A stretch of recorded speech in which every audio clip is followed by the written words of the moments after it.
Hi, this is Matt from tracymatt.co.uk, and here I am with the IDEOS S7 Slim. I'm going to do a quick unboxing video for you and look at this, well, I guess you'd call it a tablet really rather than a handset. As inside we have the device, which is 7-inch, has a 7-inch screen. I'm going to come back to that in just a second though, while we take a look at some of the other stuff that we have in the box. So underneath, all packaged up, have a couple of boxes that we're going to just take a look inside. So let's start with a small thin one to begin with, in which we have the quick start guide and warranty card and nothing else. Then I have this small box in which we have a charger, which is a USB, has a USB connector on the top and UK 3-pin plug. It's quite hefty actually, it's a pretty large charger, but then I suspect that the device itself will draw a fair amount of power in order to charge, being large and probably having a fairly large battery. Also inside we have a USB cable.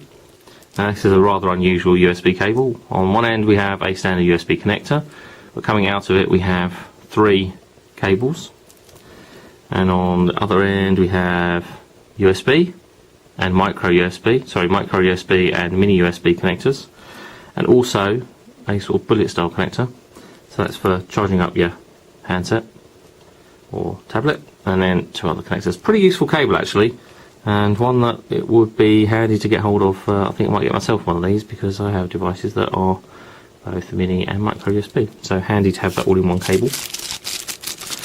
Then you've got the battery, which is pretty huge. It is a 3,200 mAh battery, certainly one of the largest batteries that we've had for a while, but then again it's not a handset, it's kind of a tablet. So let's take a look at the unit itself. So the S7 Slim, it's got a screen protector on the front, which has obviously been taken off at some other time. Let's peel that off because there's a load of air bubbles underneath it, and take a look around. So first and foremost we have that large 7-inch display. It is 800 by 480 pixels because it is in a landscape orientation. Home, menu and back buttons, and on this side we have camera and an LED indicator. Looking around we have a micro HDMI connector, a micro USB and a loudspeaker grill. Toward the bottom, micro SD HD memory card slot, which is fully exposed on the outside. We have also a series of connectors on the bottom, implying that we could actually put this into some sort of cradle or dock for charging and that kind of stuff. On this side we have an up and down volume control, another loudspeaker and a headphone connector. Note that we didn't get any headphones with this in it though, but we would suggest that, I guess you could obviously use your own. Power button on this side, and then power connector, which is obviously where we plug in the charger. On the back we do have a camera, which is just a simple 3.1 megapixel camera, autofocus but no flash. Typically I don't think I really want to use this to take many photos. Back cover, not sure how that comes off. We go like so. So the back cover, huge portion of the back comes off, and then we pop in the battery like so. SIM card goes in this bit here, require removal of the battery to change the SIM card, no big deal. And then we pop the back cover on. Just lay down to do that, there we go. Black at the back is completely plastic. It is sort of almost like a pearlescent or opaque sort of finish to the back, but it is plastic. Around the outside it is also plastic, in the front again around the bezel, apart from obviously the glass, is also plastic. Quite a large bezel there as well, but that means that, you know, at least you've got somewhere to place your hands to hold it rather than touching the screen. You can see if we can power up. Yep, there we go. While we wait for that to come on, let me run down the rest of the spec. GSM, it's tri-band, and HDPA, it's dual band.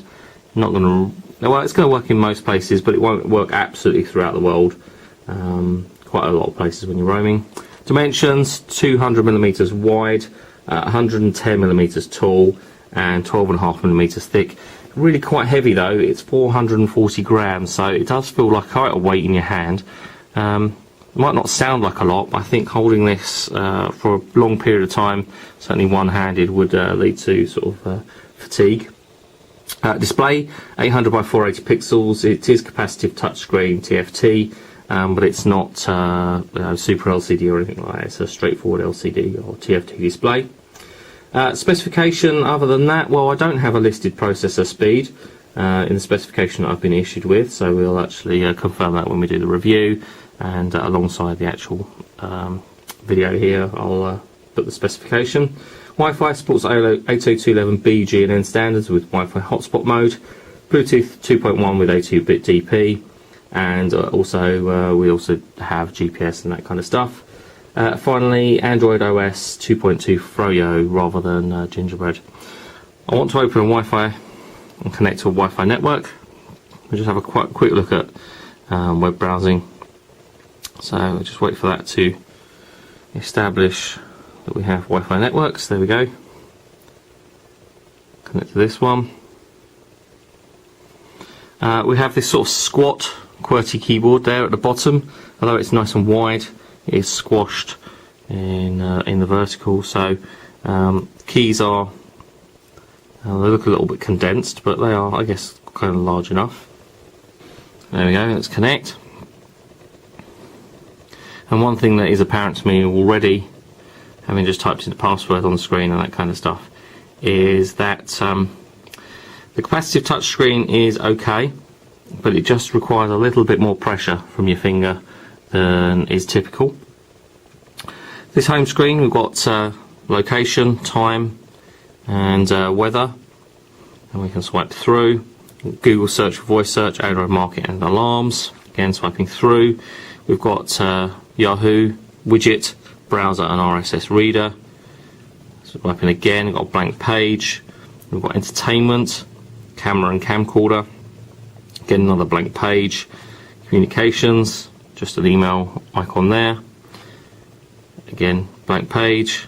Then favorites, settings, calculation, and file manager. Again, blank page. You notice that as we've gone along through here, the bits along the bottom have also moved across, which means that we can quickly get between these portions, but also we can swipe through as well. Button at the side has all of our applications listed. So in terms of what we've got in here, there's a few things that are a bit different. High space, memo, music, Aldico. Is there any more? Try that again. There's one more row at the bottom. So you've got weather and voice search and YouTube. But all looks reasonably straightforward. Let's take a look at the browser. The icon's a bit different to the standard.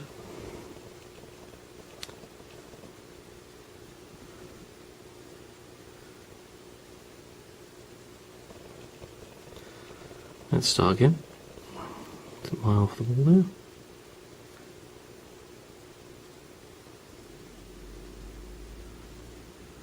There we go. Loads pretty quick. Obviously I'm using broadband and Wi-Fi, but it's working quite well. In terms of the display, well, it's 800 by 480 pixels, which on a 7-inch screen isn't fantastic, I have to say. It's alright. Maybe I'm being overly critical. But having used the Samsung Galaxy Note as I have over the last couple of weeks, which has an extremely high-res display and a smaller screen, this is just not quite as good, certainly for reading text like that. I mean, obviously we can zoom in and we get the text rendered obviously larger. Double tap, zoom is supported, but it's just not quite as good as some of the others. But for media consumption and web browsing, I guess the handset will be fine, and it works okay. Back home, and we'll take a look at Android Market. I want to sign into the market so that we can download Quadrant. We'll do a benchmark. Let's sign in.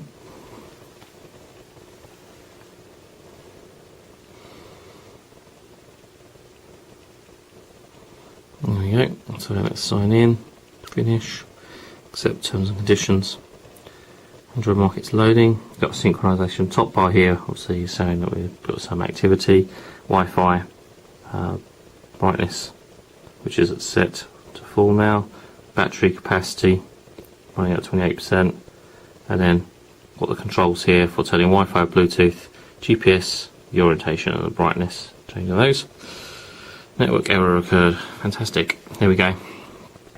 So you've got Android Market, which is running here in landscape orientation.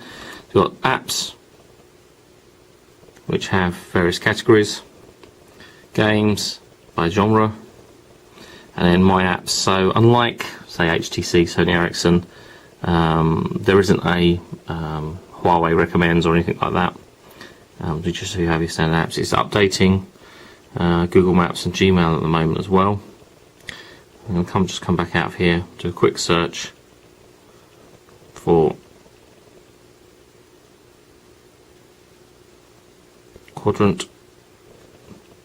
I'll say the screen just seems to want a little bit more pressure from your finger. You have to be a little bit more positive when pressing.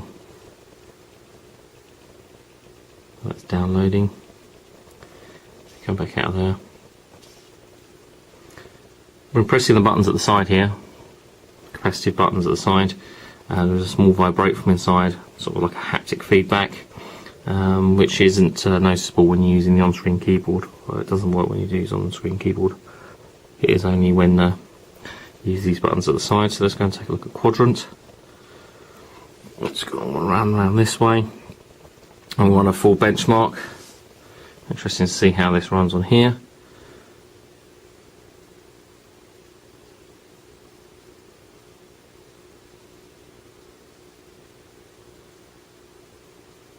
Interestingly, CPU says it's run 0 out of 12.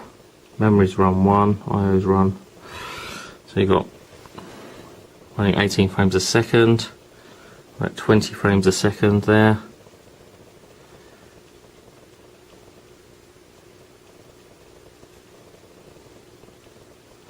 Only 11.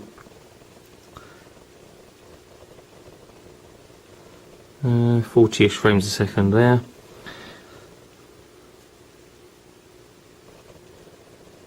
And then between, well, 10 and 12, 13 there.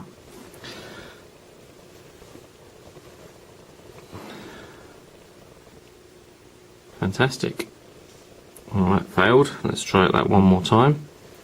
There we go, that's better. Looks like it's actually performing properly this time.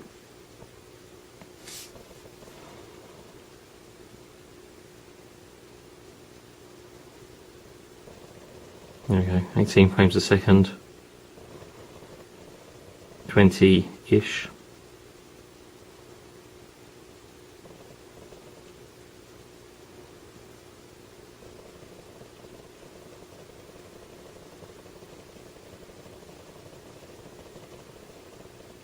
Around 40 frames a second there.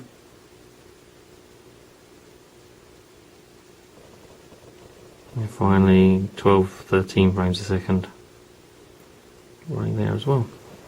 So let's go and get our results. Try again. There we go. Not the fastest by any means. 1160 is our benchmark number. We'll run that a couple more times because that was a little bit iffy the first time, so we'll run it a couple more times before we actually did a review, but we'll give you an indication. I mean, this is design, the Huawei tablet is designed to be sort of slightly, I guess, more budget in price. It's not high end by any means, so perhaps that's indicative of some of the things like I've criticised, maybe unfairly, the performance and the actual screen.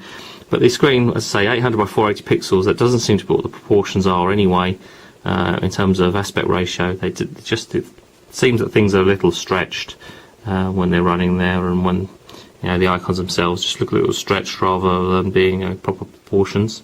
But anyway, that's a quick look at the IDEOS S7 Slim. We'll have a full review for you over the next couple of weeks. In the meantime, if you want to follow us on Twitter, it's twitter.com/TracyandMatt or facebook.com/TracyandMatt.co.uk.